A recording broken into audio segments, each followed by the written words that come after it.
Alright, real quick clip. Just got done feeding and haying all the bunnies.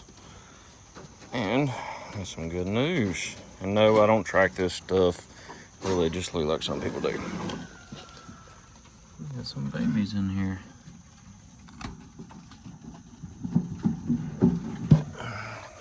She must have had them yesterday.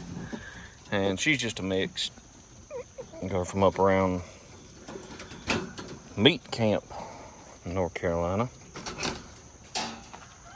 And this one here, let me see there, girl.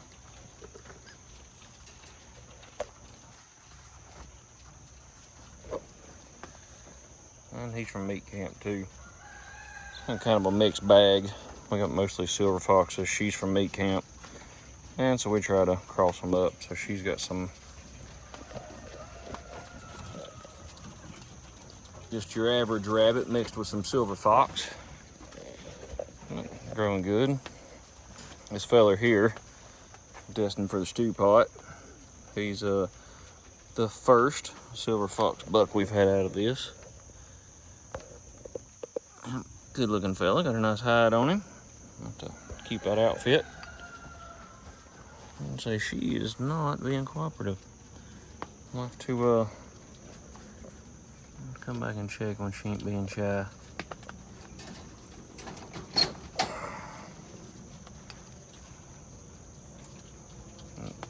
Three babies in there. Gonna separate all these babies out. And she has 4. She's an overachiever. They're starting to get their silver flecks in there. And they'll be going into that grow out pen down there. Give them some more room and take it easy on mama. I think that's it for now. It's kind of a mess up here. I just got it all relocated. I ain't blown all this hay off and from where it was sitting before. We'll get her all cleaned up and organized here soon. It's not enough time in the day. There's my mediocre hay loft, if I can talk right. And the egg haul for today. So these won't be up here much longer. I was thinking about it from a preparedness standpoint, which we haven't talked about a huge amount up to this point, but we're pretty big into that stuff. And I was thinking about food sources. You know, of course, rabbits. I've always suggested rabbits because you can feed a rabbit. You can make your own hay. It's not that hard. You can scythe it, dry it, feed rabbits. You got to watch out for the coccidiosis, coccidia, however you say it. The parasite that wild rabbits carry. We have a lot of wild rabbits around here, so you got to be careful what you feed your rabbits. Quail would be a little trickier to keep, especially if you don't have access to commercial food. But they will eat a wide variety of things, kind of like a chicken.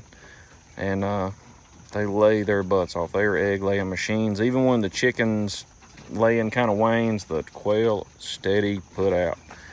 And from a homestead perspective, without, say, refrigeration and all that kind of stuff, God forbid anything like that were to ever happen, if you could keep quail alive and you can hatch them using silky chickens or the GQF incubators we use, which are great. They can run directly off DC.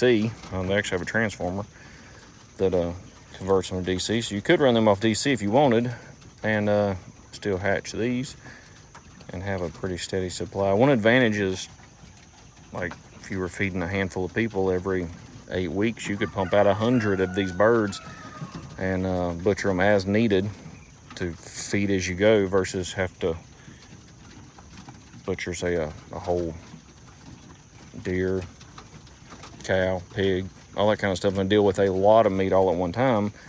And the efficiency of scale stuff, small animals are much easier to deal with.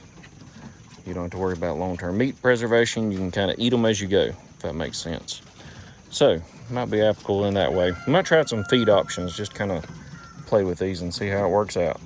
And I'll let y'all know.